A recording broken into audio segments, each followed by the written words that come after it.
This is the My Inner Therapist podcast, and I'm your host and empowerment coach, Nikole Seals. This show is dedicated to discovering our innate ability to transform our lives. Think of it as an opportunity to look at your life from a safe distance, from the seat of being your own therapist. In this role, you'll learn to become an observer of your life. It's an effective way to separate our thinking self from our doing self. This way, we can take inventory of our thoughts, beliefs, and stories without judgment, but with awe, humility, and love. It's so easy to get distracted and derailed from our goals, so let this be your refuge from the storm that is life. If you're done with self-help books and programs that disappoint, then I encourage you to take this journey with me. And like any good road trip, you'll need to bring a few things. Come with an open mind, a sense of humor, and the courage to seek your truth. I'll be rummaging through my own stuff right along with you because we're all a work in progress. The goal is to laugh and learn our way to becoming our own inner therapist, to rewrite our stories and beliefs so they align with the vision of who we want to be.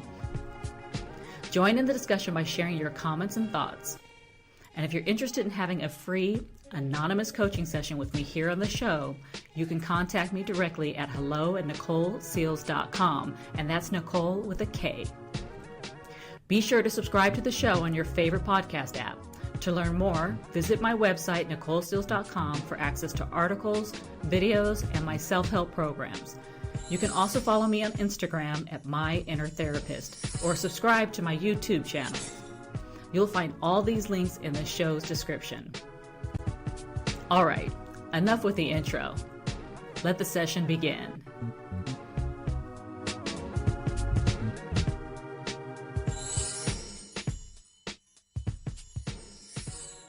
Hello and welcome to today's show. You are joining me for a conversation about survival mode and how to get out of survival mode. We've all been there. We all know what survival mode feels like, but rarely do we ever have conversations about survival mode and being stuck there. You often hear people make the statement of, I'm a survivor. And that's such a powerful place to be, having come out of an experience or a trauma. The challenge is, when we stay in survival mode, what that does not only to our mindset, but what that also does to our body. And we want to talk about that today because survival mode is meant to be a temporary space for us to be in. That's where we get our stability. That's where we regain our control. That's where we reset. But what often happens is that we stay there and we get stuck in this place of stress and struggle and always being on alert. We want to talk about how to move ourselves out of that and how to shift ourselves out of that. And really, the key is self-awareness. I know you hear me use that word a lot, and it's because it's really at the core of us becoming more conscious beings, of us becoming more aware of our behavior, our language, and our thinking that is keeping us from having the experiences we want to have. So we have to get into the habit of practicing self-awareness. And we're going to do that today in really understanding how to use self-awareness to move us out of that place of being stuck in survival mode. Now, self-awareness is a word you're going to hear a lot of, so I want you to just go ahead and put it on your vocabulary list.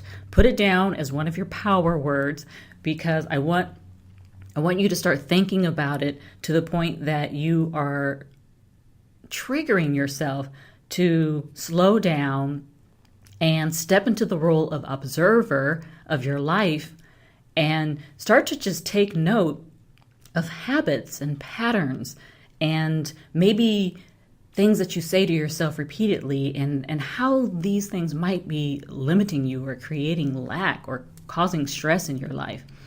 When we are in the role of observer, we do it from this place where we're free of judgment and we're really just looking to see where do we need to have some restructuring? Where do we need to maybe rewrite our stories? Maybe I need to be reframing how I talk to myself.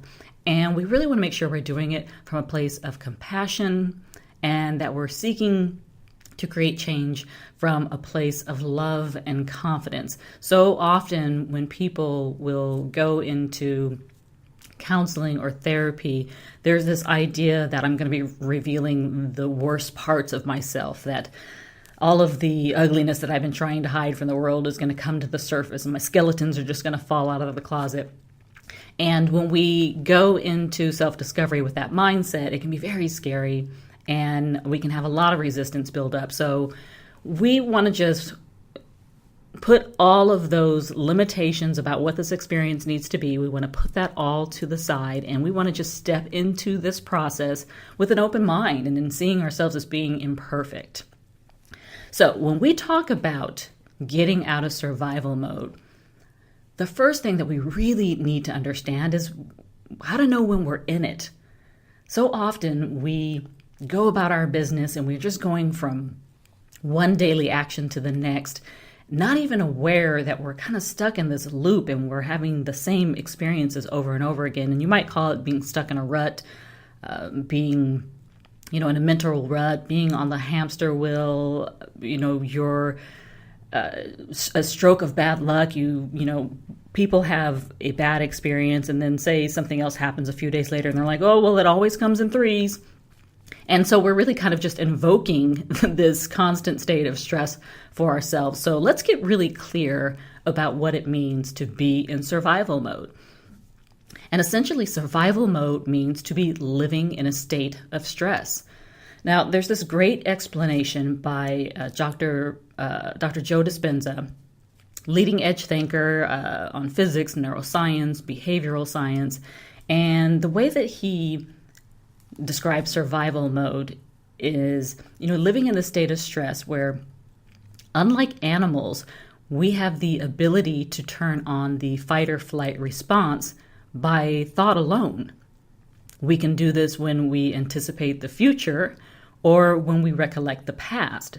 So we're essentially re-experiencing and pre-experiencing traumatic situations. And this results in us living in this heightened state of stress with very little rest and repair time in between experiences. So some of the examples of what living in stress or being stuck in survival mode can look like is if you have the tendency to engage in toxic relationships, one after another. You always seem to find the same guy or the same woman and get in a relationship with them only to discover they're very much like your previous partner. And you find yourself going in and out of these relationships having pretty much the same experiences. This can also be related to someone who's in an abusive relationship, where they find themselves living in a heightened state of stress, always worried about their partner and feeling responsible for their partner's emotions. You can also have this experience when you're struggling with addiction, when you are challenged by having some type of mental health condition. This also can happen as a result of our environment and just some of the social factors that we run into in our lives, such as having to live in an environment where maybe you're financially stressed. Maybe you are in an environment where you don't have the access to resources like money.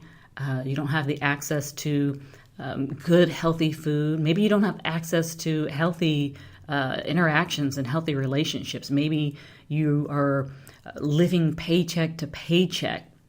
And so you're always worried when the end of the month comes whether or not you're going to have enough money. Maybe you have a tremendous amount of debt that is just looming over you, and you are constantly worried about it just getting bigger, and you're not able to make any kind of dent in reducing the amount of debt that you have. And this can also just show up in the form of relationships that we have as well, where maybe we're in a working environment where we feel really insecure in comparison to our coworkers. Maybe we see ourselves as not really being on the same level as the people around us. And that can be really stressful to always be worried about being found out, right? You have that anxiety that people are going to discover that I'm faking it. And that is a great example of what being stuck in survival mode is like. Also, if you have ongoing chronic health problems that you've been struggling with, or maybe you've got health problems that are directly related to the work that you do.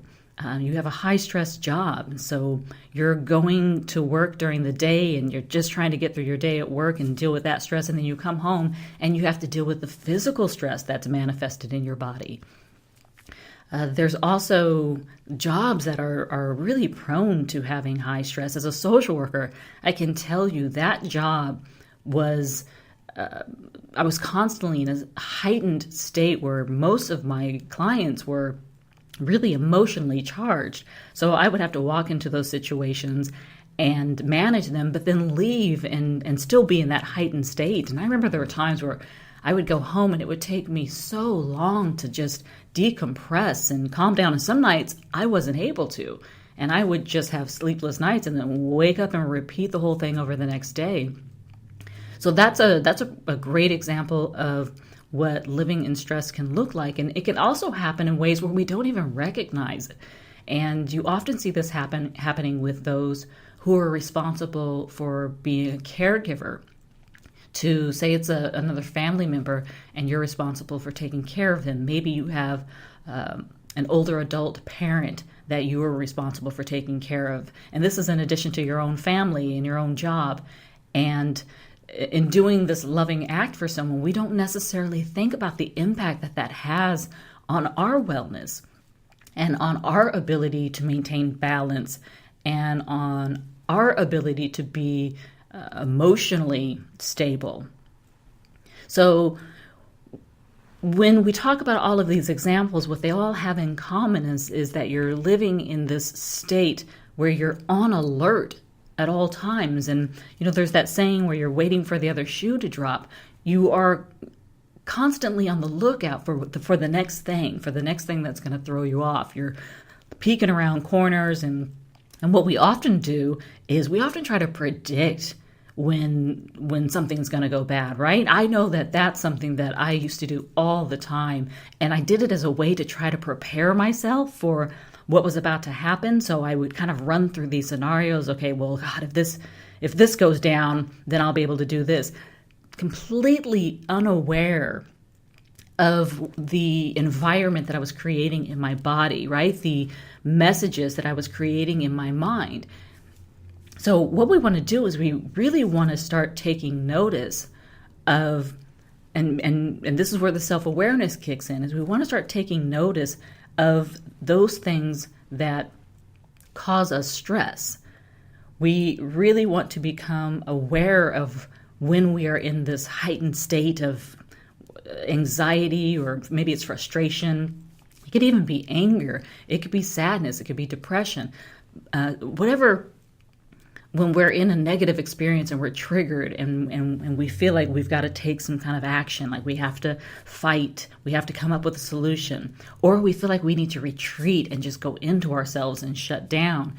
We want to start taking notice of those moments in our lives, and having conversations like this help us to be able to better identify, because we, like I said, we get so caught up in the pace of life that we don't often take the time to stop and reflect. Well, God, I'm feeling really anxious about this, and this is a normal feeling for me. I feel like my jaw has been clenched from the moment I got the news in the morning till 6 p.m. this night. I can feel it in my shoulders. My shoulders have been tense. And taking inventory of your body is a really good way to try to hone in on where your stressors are coming from, in what ways you are trying to survive.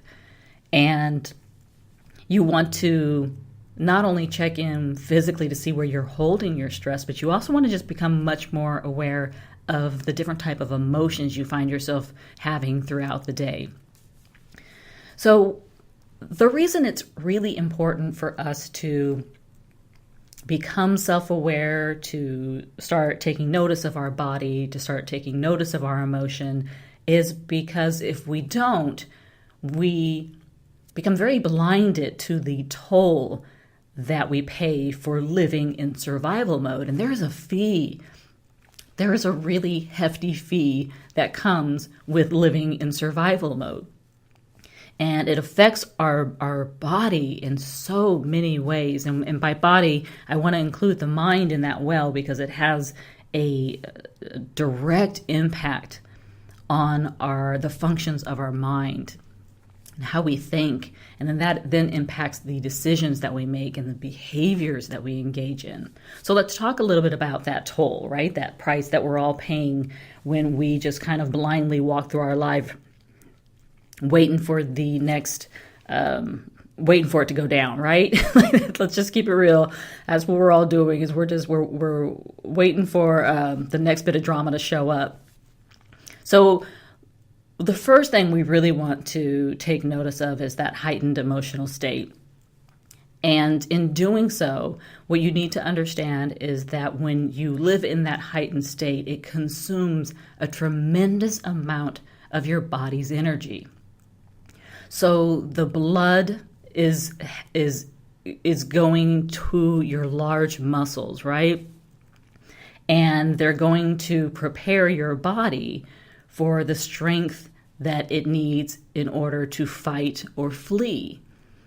And so what happens is blood begins to be diverted to our large muscles, and it then redirected away from the organs that require it, that need that nourishment. So often what you have is you have blood rushing to, say, your lower extremities for your legs so you can run, and that means less nourishment and energy for our brains to be able to perform their function.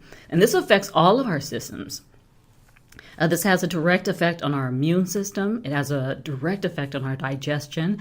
And even more important, probably most importantly, it has an effect on our endocrine system.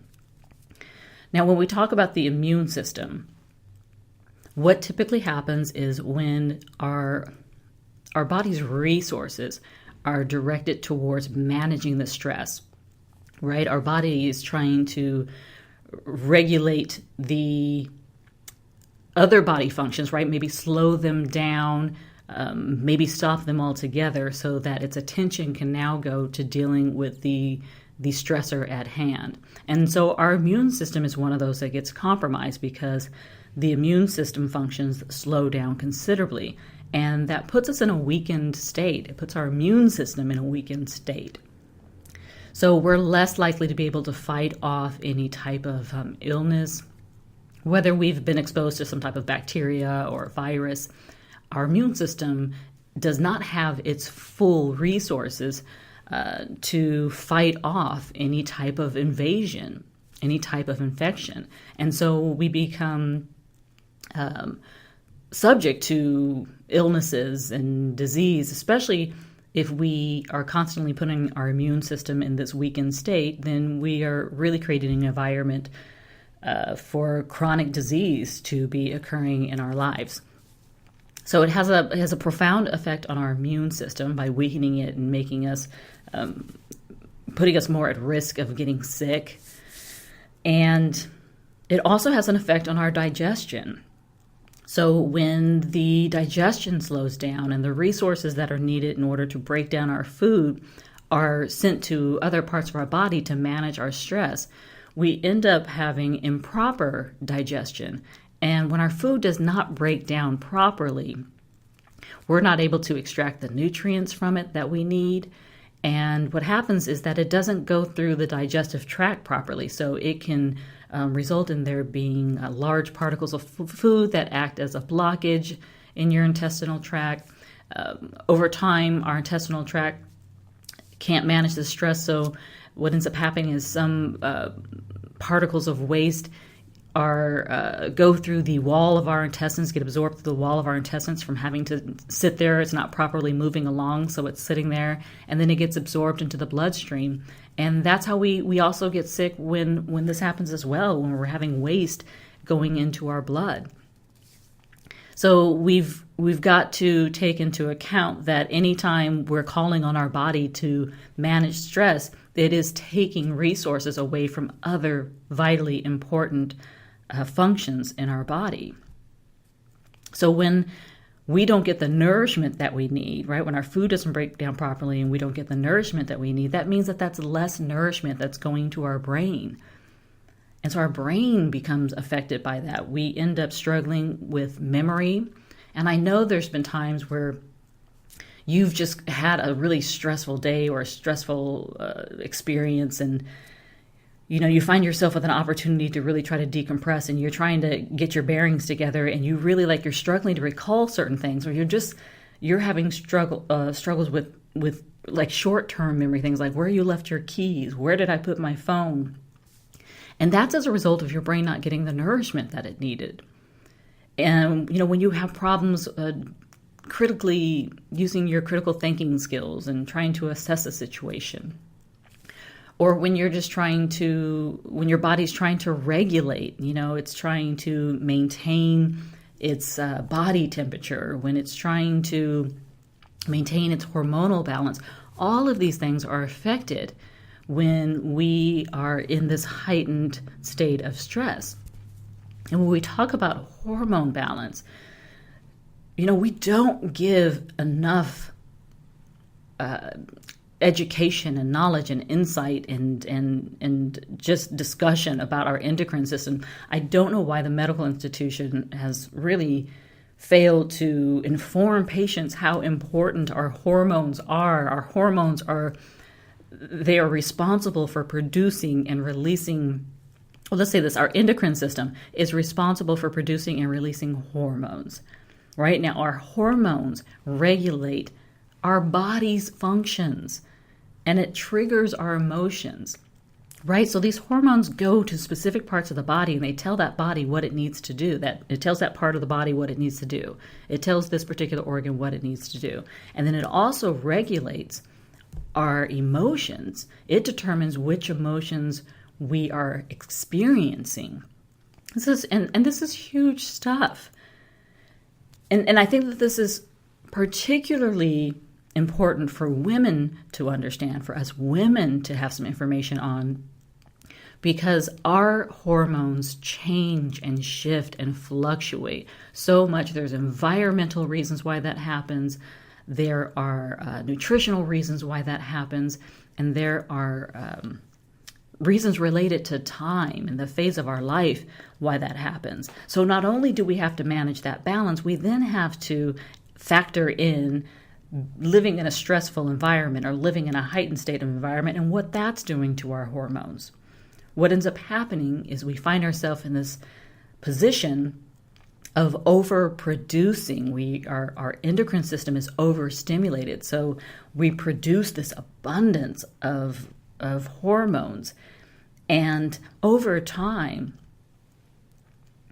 we end up getting very addicted to this pattern of being stressed, overproducing, having this high level of hormones in our blood, and feeling it, right? So these hormones are in our blood and they're going to organs, and so they're telling our organs to be overactive, and they're alerting other hormones to be overactive, and so we have a high concentration of hormones in our blood, right? There's sometimes that you can almost feel the cortisol coursing through your bloodstream, and cortisol is the stress hormone.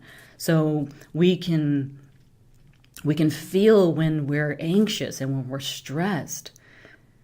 And that over time results in our system becoming faulty and breaking down. You can't overwork a system to the point that it's constantly working overtime, never getting a rest, and then we can't be surprised when it starts to shut down or it malfunctions or it doesn't work properly.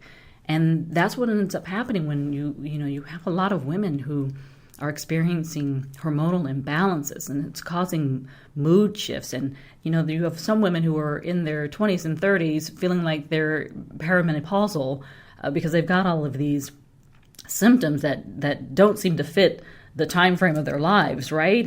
Or there's also all of these health conditions related to our cycle and our whether or not we're producing too much estrogen, or we're going to estrogen dominant state or don't have enough progesterone. So it's so impactful.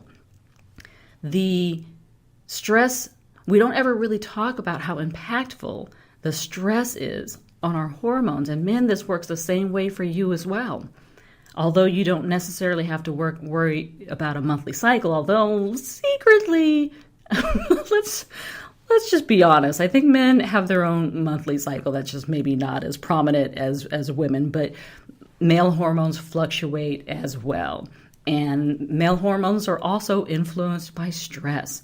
And there are many health conditions that are the result of men overproducing testosterone and the effect that has. Also, men, you guys have cortisol as well. And so when you're under stress, you have a high concentration of cortisol in your bloodstream.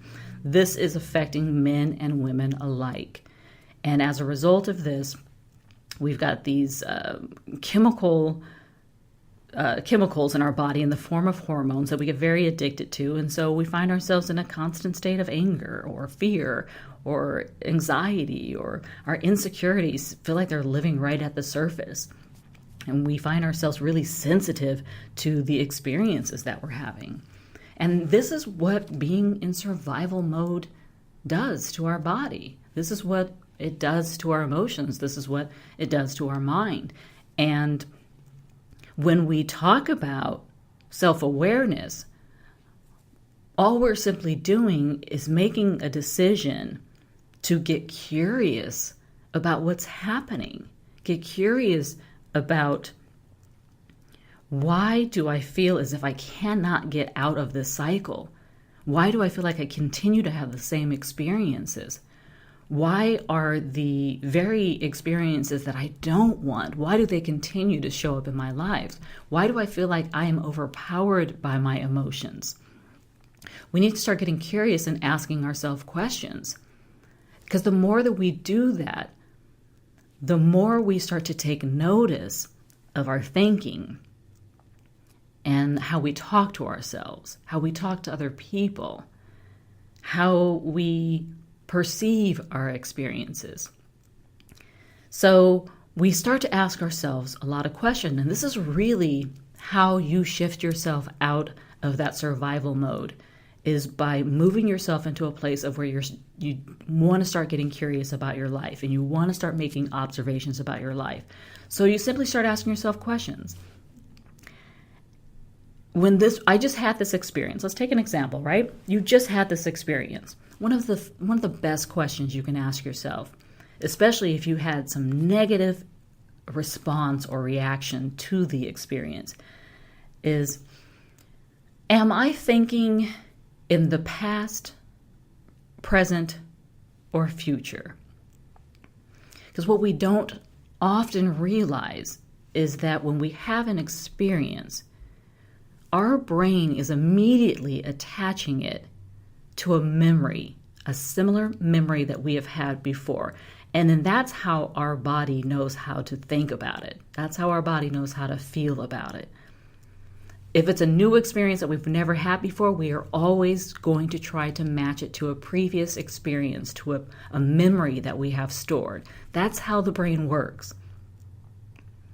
So most often, we're thinking in the past. But there are times that we're actually anticipating the future. You know, I had mentioned to you before that I always was trying to predict the future, of figuring out what are the worst case scenarios, what are the worst things that can happen, and having my plan of action so that when it went down, I would know exactly what to do. Not at all aware that I was living in the future, that I had created stress on an experience that had yet to happen. I was feeling all of the physical, the physical manifestation of the stress. Jaw clenched, shoulders raised, sweating, frustrated, tense, little angry, in coming up with my plan of actions for an experience that had yet to happen. That's what it looks like when we live in the future. That's what it looks like when we are having a pre-experience. We are already living it and it has yet to happen. So I want you to just practice asking yourself, am I thinking in the past? Am I thinking in the present? Or am I thinking in the future? Our goal? To think in the present. To look at an experience, not tap into our past, not try to launch ourselves into the future, but in that moment decide what this means to me, and also decide how I want to react, how I want to feel about the experience that I'm having. And we can do that by asking ourselves, what do I want this experience to look like? If you anticipate going, say, to a job interview, or you're meeting someone for the first time, maybe you're going to an event where you know that you don't know anyone, ask yourself, what do you want this experience to look like? Allow yourself to completely visualize and immerse yourself into your ideal experience or your ideal version of it. See yourself having conversations with new people and it being easy and comfortable, and you're witty and you're charming. You can see yourself arriving there safely, getting all the green lights, not hitting any traffic. Maybe you end up going to the job interview and you find yourself just like coming up with answers. You don't even know where they're coming from. You're killing it. We don't have to rely on our memories, and we don't have to predict the future. If we can train ourselves to stay present and create the experience before it actually happens, we become more in control of our lives, and we don't have to be stuck in a place of survival and live in this heightened state of stress. We can choose how we want to respond and how we want to react. And the third question that you can ask yourself is, in this moment, what small step can I take in the direction I want to go? Because we kind of buy into this idea that change needs to happen immediately, it needs to happen overnight, and if we can't keep something up for more than 2-3 days in a row, then we're a failure, right? We're done, we'll give up. Instead, really just focus on the moment, focus on the present, and ask yourself, in this moment, what step can I take to move myself in the direction I want to go? And it could be small. It could be changing your language. Instead of anticipating something tomorrow like, I know I'm going to hit a ton of traffic getting there, change your language. Change your perception about the experience. I'm going to wake up early, and as a result of that, I'm going to breeze my way there. It's perfect time. I'm going to avoid all traffic, and I'm going to get there right on time. I'm really looking forward to having a great drive in tomorrow. It really is that simple. And it really does all begin with just becoming self-aware. We have to tap in to ourselves and start digging around a little bit and look for those things that are just no longer serving us. And we have to start being, it has to become unacceptable to be stuck in survival mode. That's not where we live. That's a transition place. It's meant to move us to a place of being creators and a place of having the experiences we want to have and having the emotional manifestations that we want to have as well, whether it be joy, peace. All of those are available to us. It's just that we have to overcome these habits of thought that we've gotten very stuck in. So I want you to really consider those questions. I'm going to run through them one more time. I want you to really consider these questions and practice them. Make sure that you practice them and just have fun with them. It's not homework. I'm not going to come back next week and try to call you guys all individually and ask you questions. But it's good homework for you to do to get in the practice of just becoming more self-aware. So you're going to start asking yourself, are you thinking in the past, present, or future? You're going to ask yourself what you want this experience to look like. And then you're going to ask yourself, in this moment, what small step can I take to move myself in the direction I want to go?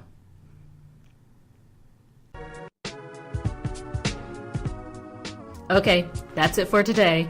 Remember, goals aren't achieved in the future. They are realized in the choices we make moment to moment. Until next time, friends.